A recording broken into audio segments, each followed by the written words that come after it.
हर खबर पर होगी आपकी पकड़। डाउनलोड कीजिए एबीपी लाइव ऐप। श्रद्धा निकल गई हैं यहाँ से, तो अब श्रद्धा और सारा दोनों एनसीबी दफ्तर से निकल गई हैं।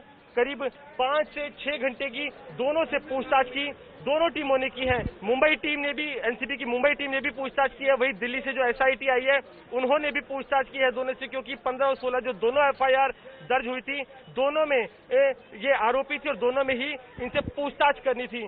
तो आज दीपिका पादुकोण, सारा अली खान और श्रद्धा कपूर, तीनों बड़े नाम, तीनों से एनसीबी ने ड्रग्स के मामले में पूछताछ की है।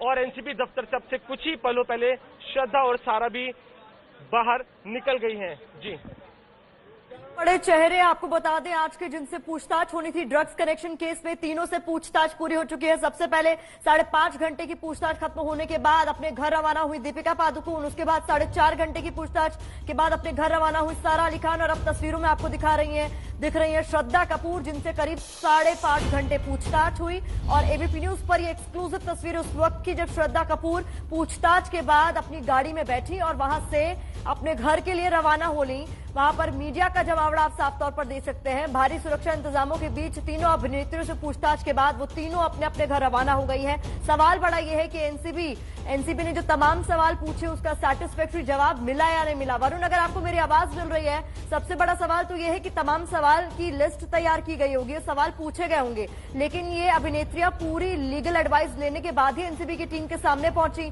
तो ऐसे में एनसीबी को जो तमाम उन्होंने सवाल पूछे उसके सैटिस्फैक्टरी जवाब मिले भी या नहीं?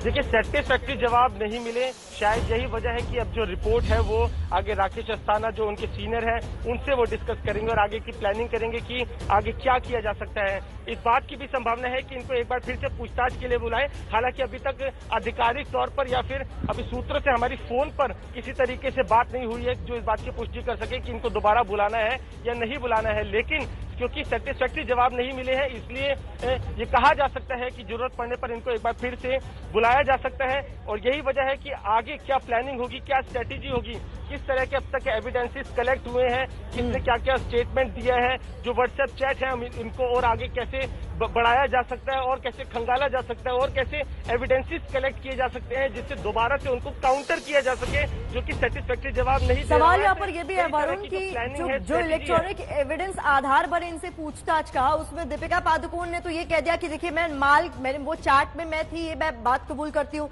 मोबाइल नंबर मेरा था, ये मैं बात कबूल करती हूँ, लेकिन माल का मतलब ड्रग्स नहीं होता है। लेकिन श्रद्धा कपूर की जो चैट सामने आई थी उसमें साफ तौर पर सीबीडी ऑयल लिखा था। तो कितने हद तक संतुष्ट कर पाए होंगे एनसीबी के अधिकारियों को? देखिए प्रतिमा, मैंने वही बात कही है, इस तरह का एविडेंस है जिसको वो जानते थे कि झुटला नहीं सकती, नकार नहीं सकती, वो डॉक्यूमेंटेड है। इसलिए इस बात को स्वीकार तो किया कि हाँ ये चैट मेरी है और इस तरह की चैट हुई थी, लेकिन ड्रग्स को कंज्यूम करने की बात को उन्होंने इनकार कर दिया। सूत्रों का ये कहना है कि श्रद्धा का कहीं ना कहीं अपना पक्ष ये था कि उसको नहीं पता था कि सीबीडी क्या है या फिर प्रतिबंधित है। ये वो तो उसको एक ऑयल के तौर पर यूज कर रही थी कि जो कि एक स्ट्रेस बस्टर है और कई बार पेन में भी काम आता है। तो इस तरह की वो दलीलें थी जिससे कहीं ना कहीं ये साबित करने की कोशिश थी कि उसको जानकारी ही नहीं थी कि वो चीज क्या है या फिर प्रतिबंधित है। तो कहीं ना कहीं ये पक्ष उन्होंने अपना रखा है। अब ये आगे एनसीबी इसको कितना कड़ा एविडेंस मानती है, क्या आगे उनके ऊपर लीगल कार्रवाई और हो सकती है? पूछताछ पूरी हो चुकी है वरुण, नजर इसी बात पर बनी रहेगी कि जब दिल्ली रिपोर्ट पहुंचती है उसके बाद का एक्शन क्या होता है, क्या इन अभिनेत्रियों को दोबारा पूछताछ के लिए बुलाया जा सकता है। सबसे बड़ा सवाल यही है।